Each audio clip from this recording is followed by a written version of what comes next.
Gosh, the military perpetuating debt issues being kicked out just continues and continues. Nicholas is in Miami, Florida. Hi, Nicholas. How are you? Hey, Dave. Hey, Dr. John. How you guys doing? Great. How can we help? First, I want to say thank you for taking my call. I appreciate it. Sure. Recently separated from the military, March of 2020. Not by choice, might I add. Made a few bad decisions, hung around some people that I shouldn't have, and ultimately got separated early.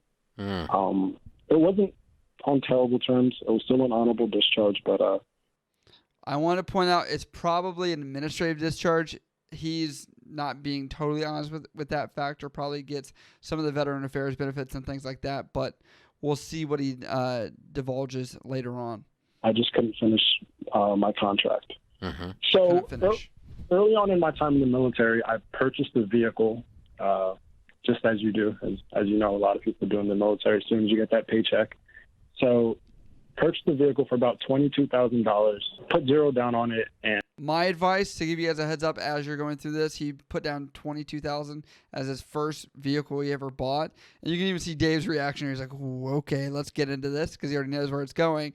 But my advice to you guys, $5,000 to $8,000 should be your first vehicle you're even considering if you have no money and you're in the military your first little bit. And the payments came up to around $470 around that a month. That's a high payment. I made the payments for about the first 4 months or so. And come the fifth month, or when the fifth month came around, I missed a payment, and it just snowballed from there. And I didn't end up paying on the car for about a year and a half, or for the better part of a year and a half, around like a year, 3 months. And the car never got repossessed during that entire time. Wow. Are you still you still have the car? No, so it got repoed in May of 20. So I got the car finally in June of 2019. Yeah.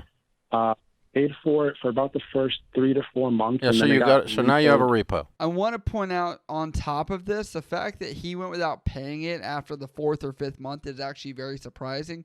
Usually when you're in the military, there is something called a letter of indebtedness that they can come after you very easily. That's why people love giving military people loans, because they know they can go to the command and pretty much ensure that that military person is going to pay the debt. It's just so easy for these lenders to do that. So that's why they target and prey on people like us. And that's what happened to this guy right here.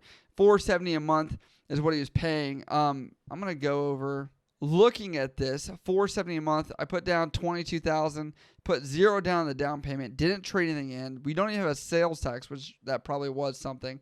Interest rate was the lowest at 2.19 for this length that I could find. So realistic, actually, let's add, and that was at 48 months. You put it to 60, and he could have went even further. Luckily, he didn't get himself that far in. But I'm going to show you guys why I suggest the $5,000 to $8,000 range for somebody. Even on the high end of an $8,000 car, which you can get probably like a 7-ish-year-old car that will get you from A to B, you're looking at nothing down. You're not trading anything because you're getting it from a private seller typically. Sales tax, whatever that is, you could add a little bit more. Interest rate will still hold it at 2.19, of the lowest I could find for a used car over at Navy Federal. You're still looking at $341 a month, and that's over 2 years, which you very well could pay even more than that with your military paycheck, where you're probably going to earn around the ballpark, I would say, of like $1,000 a paycheck on the low end, depending if you get housing allowance, depending if you get BAS for food, and depending on if you're living overseas, cost of living allowance as well. You could very well make probably double this amount on your first car. That's why I suggest it, and that way you're not feeling like you're drowning in debt. They offered me a settlement of $2,400 for the car. During the time that I got the car, I also bought a pair of tires. And I didn't end up paying on that, so I own the tires. The tires were about $1,200. I got a settlement offer for that as well for about $250. Okay, so $2,700 solves your problem. And I have $1,000 in credit card debt. Okay, $3,700 solves your problems. What's your income? So you can already see the problem of his issue being kicked out. He's lost his income. He wasn't paying on a car even while he was in. The irresponsibility there. On top of that, not actually looking at his friends that he was surrounding himself with. it's the snowball effect that you're seeing, and now he's kicked out of the military, and it leaves us to ask, what money is he making now? So I just got a job. I make, conservatively speaking, about $1,500 a month. And as of right now, I am a full-time student.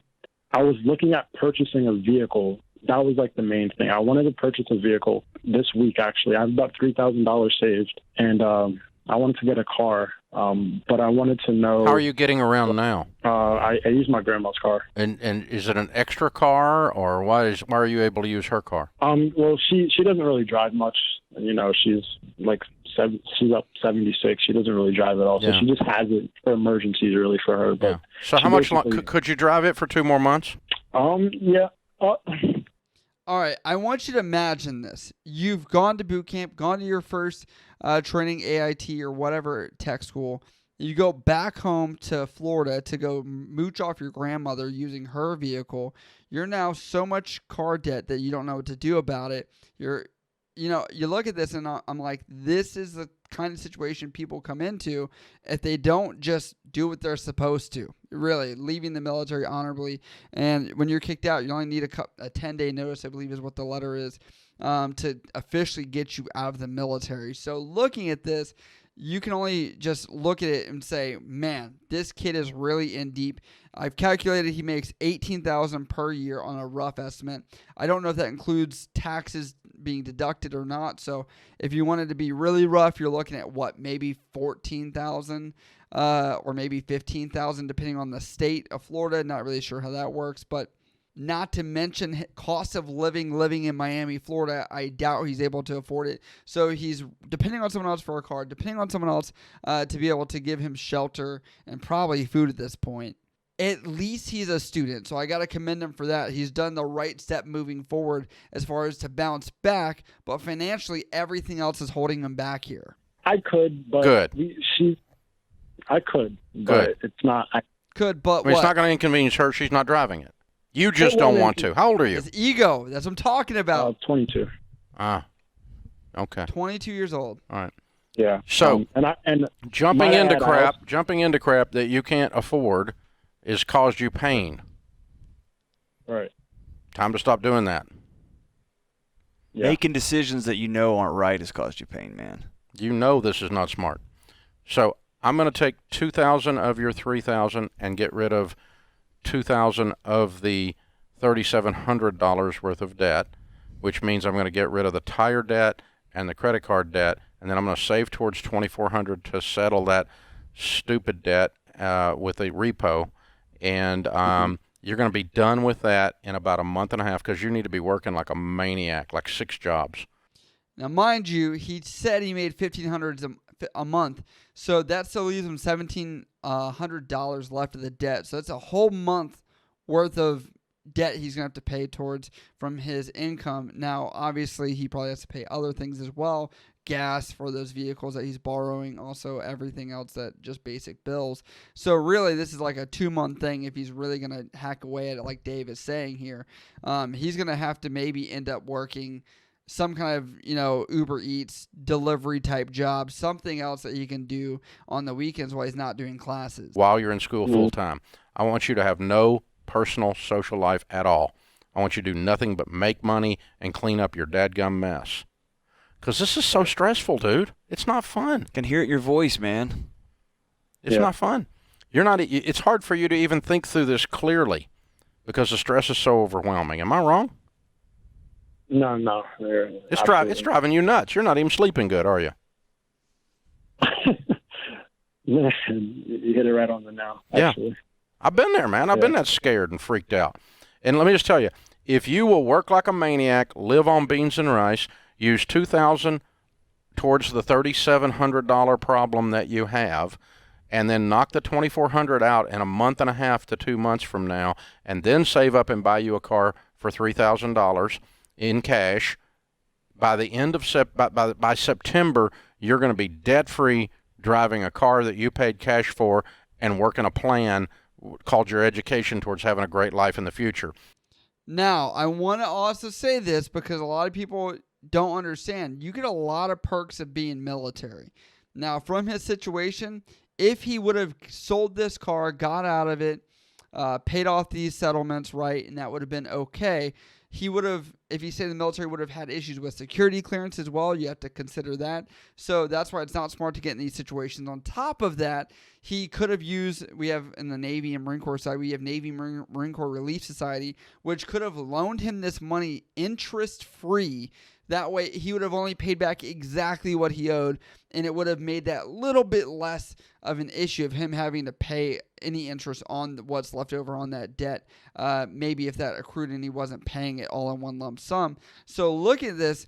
He really is kind of shooting himself in the foot in multiple ways by not being in the military anymore because he lost that income, which he actually made more money, had roof over his head, had food on his plate, had, a job and job security to know he's going to get another paycheck coming in. This guy, they see it. This is what I see all the time in the military. I talk to kids like this every single week, essentially, because of the videos I make here. Now you got control of your dadgum life. Right. That sounds appealing to me. Yeah, I agree. Honestly, my plan was, and I know, especially hearing what you just said, I know you're going to disagree with it. I was going to, Don't say it. I was going to get a car for around $6,000. You don't need any more debt, honey. Man, don't do it, Right. dude. This has not been a blessing in your life. Just when you think he gets it, stop taking out money.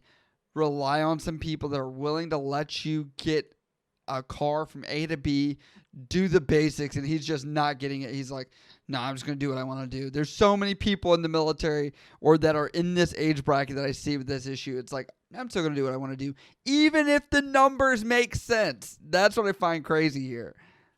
Right. You call me up stressed out, not sleeping because you got debt and repos on tires and cars and credit cards.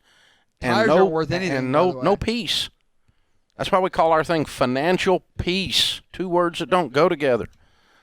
So please don't do that, honey. You do whatever you want to do. You're 22. You're a grown man. You're allowed to do it. It's legal. But that doesn't mean it ain't stupid.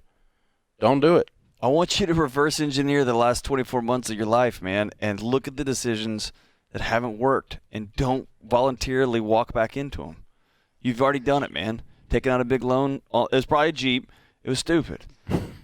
I like how he automatically knew because of his tires and a $22,000 car, military. He was like, can't be a Mustang. Actually, it could be a Mustang if he really wanted some tires, but he's not wrong, though. It could be a Jeep or could be some kind of Mustang or whatever else that people stereotypically buy. But all those things decrease in value so quick. And putting big tires on it was stupid. And you've been given a gift to settle at the price that you've been asked to settle. It's a gift, brother. Yeah. Take it. You told somebody, I will pay you, and you didn't, and they're offering you a way out. Do it. Go see one of the counselors that you pay for at this college. Go see somebody. Get your head screwed on straight, and don't make stupid decisions on top of stupid decisions. You're smarter than this, man. I also want to say, if he left the military on good terms, like he said, he probably has a mentor or two that are maybe a little bit older that he could reach out to that are probably financially savvy or maybe have good morals and ethics that could have guided him in the same direction, and that he's probably not tapping into because he's embarrassed too. So, but realistically, if you started, even if you got kicked out, I have friends that I still talk to that got kicked out. It's just what it is, and I would never shun them away. So don't be scared to reach out to people, even if you're maybe embarrassed or you're like, man, I'm not doing so hot even after I got out, because it's expected, to be honest, for a lot of you guys. I know you are. It's ask yourself what's going to give me peace. A new car payment is not on the list. And doing the same thing that got you in this mess in the first place isn't the journey out. Take a new road, man. Yeah. First step to getting out of debt, don't borrow anymore. Man. Big step. Big step. You can do it. You call me back if we can help you anyway. We're here to help you, man. I've been right where you are. I've been scared, and I've been living in the poop that I made, and that's where you are. And just, the trick is don't keep doing it. And I feel myself getting passionate because I've been there too, man. Pacing my house. It's just like, yeah.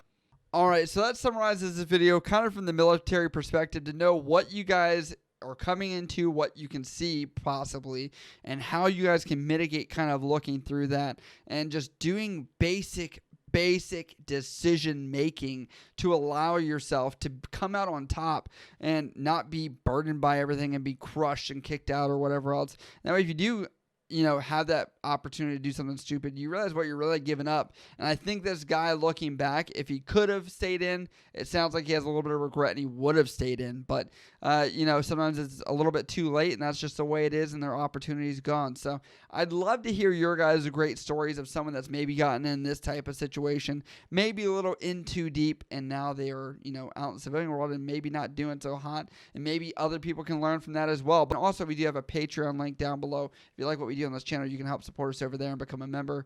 Also on the YouTube channel as well, under this video, you can click join, and then you can help us out that way and support us over there. But as always, like I said, if you have questions, Instagram, Snapchat, Twitter, down in the comments below. Love you guys. I'll see you next time.